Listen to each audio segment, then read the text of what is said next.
3, 2, 1, go. You're listening to The Kyle Chambers Show. And welcome to the Kyle Chambers Show. My name is Kyle Chambers, and I'm here today with Mike Fuller, and he is the on-air host for our evenings and weekends on KX 94.7. Thank you so much for joining the show today. Hey, thanks for having me, Kyle. Appreciate you, man. What inspired you to get started in radio?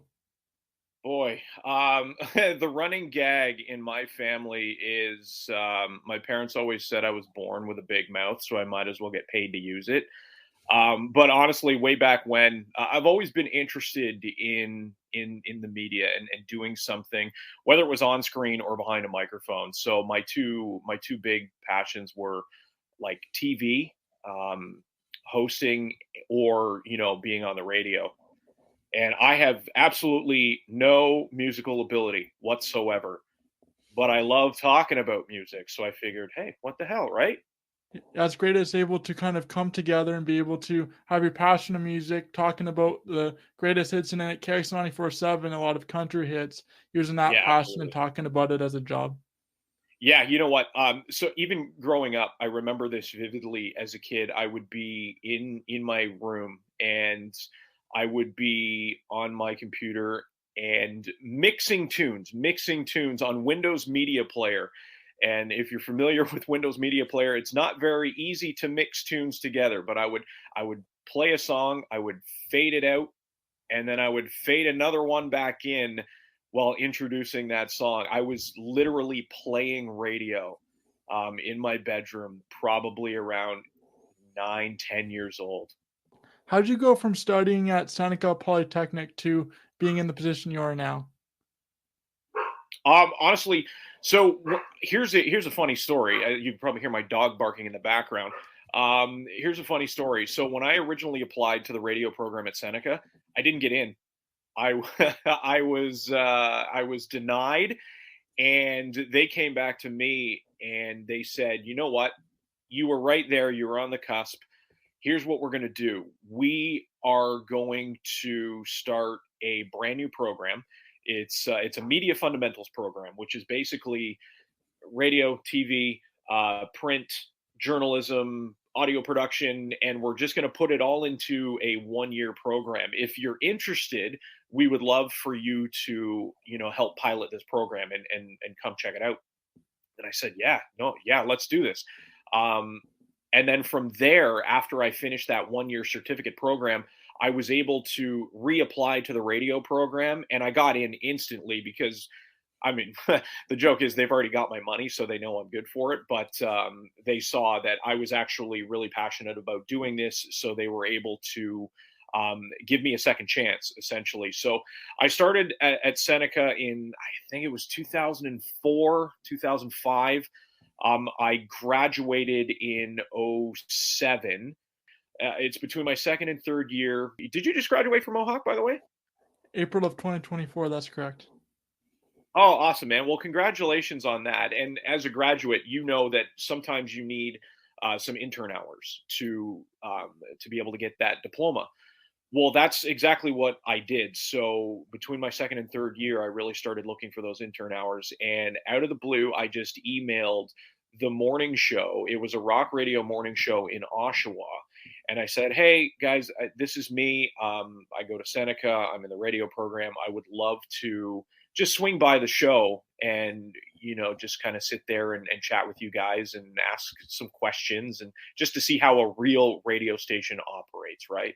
So they said, yeah, sure, come on down. And now it's been 18 years later.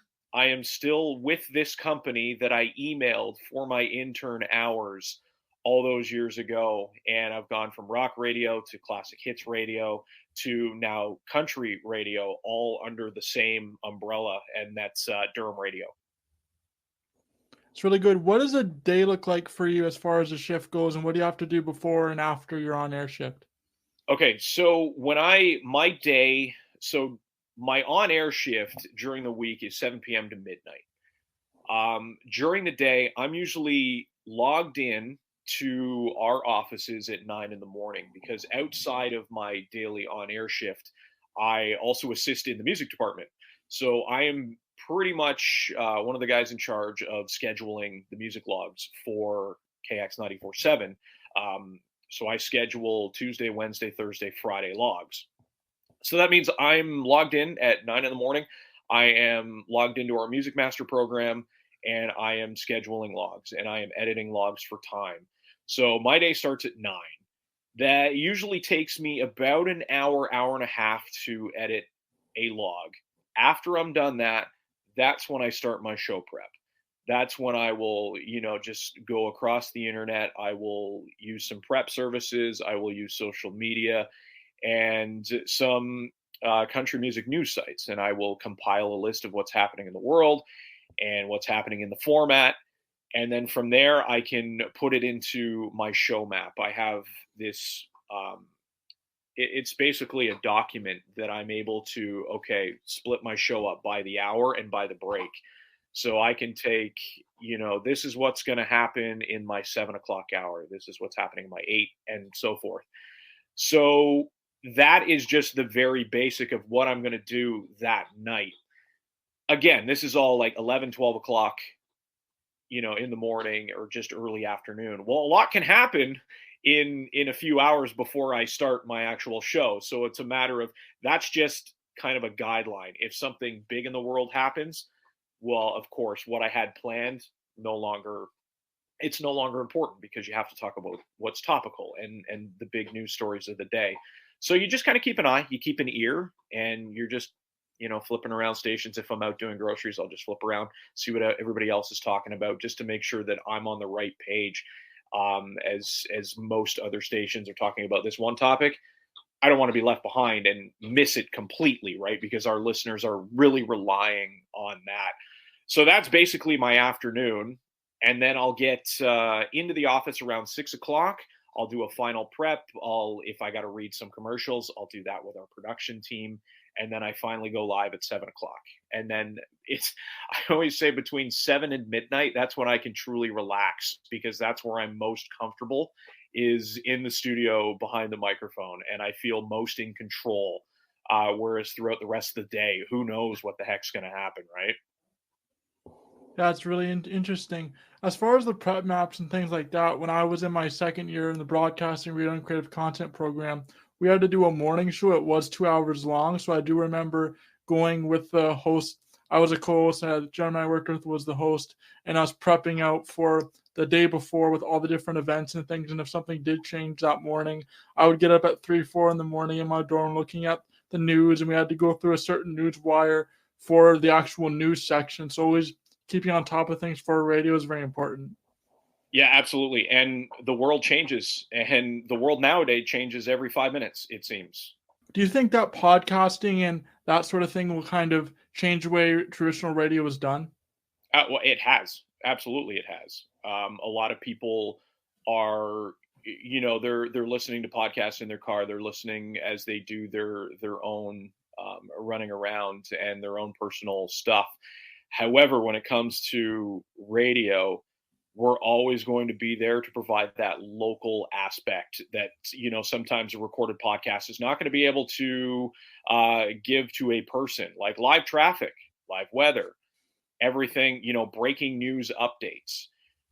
When it comes to podcasting, it's great. I listen to a lot of podcasts myself, and it's just a way that I can, decompress from the everyday creative, trying to be creative and things like that. But nothing is going to replace radio when it comes to that connection that we have on a local level with the listener, because sometimes, a listener will check in, and I've had people say, you know what, thank you for just being there when nobody else was, because they feel like they can reach out to me at any point in the studio, and I'm there and I'm going to answer their questions. Whereas maybe, if you email or you text into a podcast, they might not reply right away. So it's that immediacy that radio provides.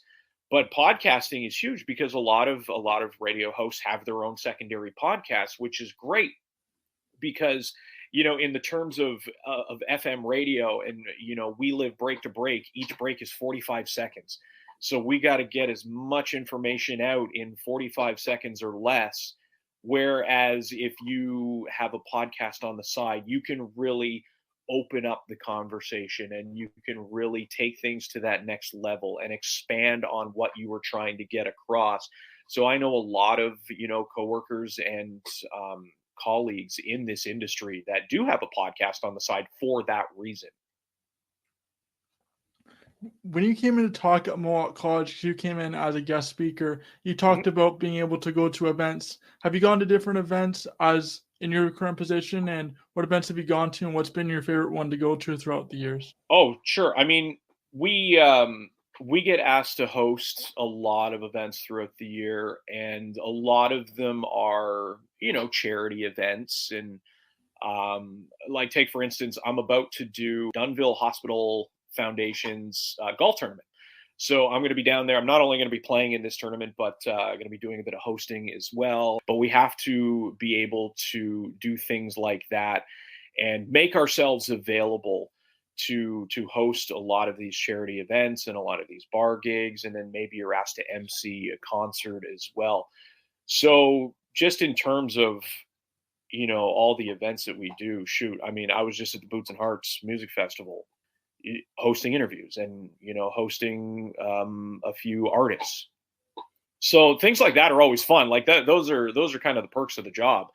And I've always said that we the paycheck might not be huge, but we get paid in experiences, and some of those cool experiences, like being able to be at these festivals and to host these charity events and go into these places and meet these people who normally we wouldn't be able to meet or see because we're on the other side of the microphone.